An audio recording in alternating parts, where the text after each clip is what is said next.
ಇನ್ನು ಪಹಲ್ಗಾಮ್ 26 ಅಮಾಯಕರ ನರಭೇದದ ಪ್ರತಿಕಾರವಾಗಿ ಭಾರತೀಯ ಸೇನೆ ಕೈಗೊಂಡಂತ ಆಪರೇಷನ್ ಸಿಂಧೂರಕ್ಕೆ ಪಾಕಿಸ್ತಾನ ಬೆಚ್ಚೋಗಿತ್ತು. ಅದೆಲ್ಲ ನಿಮ್ಗೆ ಗೊತ್ತಿದೆ. ವಾಯುಸೇನೆ ಕ್ಷಿಪಣಿ ಡ್ರೋನ್ಗಳೆಲ್ಲ ಪಾಕಿಸ್ತಾನದ ಸೇನಾ ನೆಲೆ ಉಗ್ರರ ಅಡಗುತಾಣ ಎಲ್ಲ ಹೊಡೆದಾಕ್ಬಿಟ್ಟಿದ್ರು. ಅದ್ರ ಬಗ್ಗೆನೂ ಒಂದಿಷ್ಟು ಅನುಮಾನ ಇದೆ ಕೆಲವರಿಗೆ, ಯಾಕಂದ್ರೆ ಅವ್ರಿಗೆ ಪ್ರೀತಿ ಇಲ್ಲ ದೇಶದ ಬಗ್ಗೆ.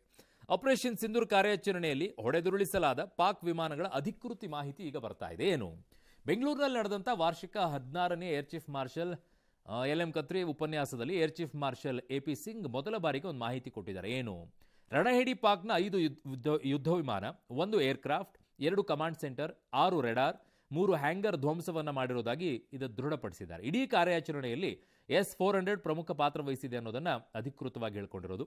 ಪಾಕಿಸ್ತಾನಕ್ಕುಂಟಾದ ಹಾನಿಯ ಬಗ್ಗೆ ಭಾರತೀಯ ವಾಯುಪಡೆ ಅಧಿಕೃತವಾಗಿ ಹೇಳಿಕೆಯನ್ನ ಕೊಟ್ಟಿರಲಿಲ್ಲ, ಇದೇ ಮೊದಲು.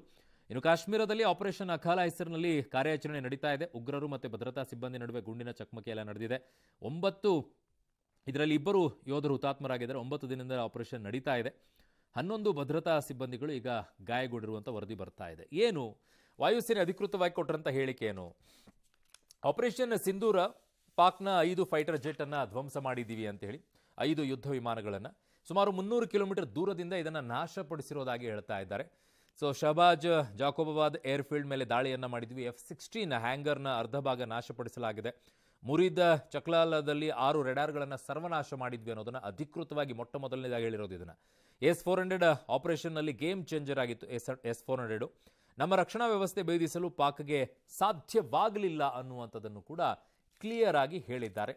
ಇದನ್ನು ಕೆಲವರು ಆಬ್ಜೆಕ್ಷನ್ ಎತ್ತಿಬಿಟ್ಟು ಇವೆಲ್ಲ ಸುಳ್ಳು, ಎಲ್ಲಿದೆ ದಾಖಲೆ, ಸಾಕ್ಷಿ ಬಿಡುಗಡೆ ಮಾಡ್ರಿ ಅಂತ ಕೇಳುವಂಥ ಕಂತ್ರಿಗಳು ಇದ್ದಾರೆ ನಮ್ಮ ದೇಶದಲ್ಲಿ. ಏನು ಮಾಡೋಕ್ಕಾಗಲ್ಲ, ಕಾರಣ ಅವ್ರಿಗೆ ನಮ್ಮ ದೇಶದ ಮೇಲೆ ನಂಬಿಕೆನೇ ಇಲ್ವಲ್ಲ.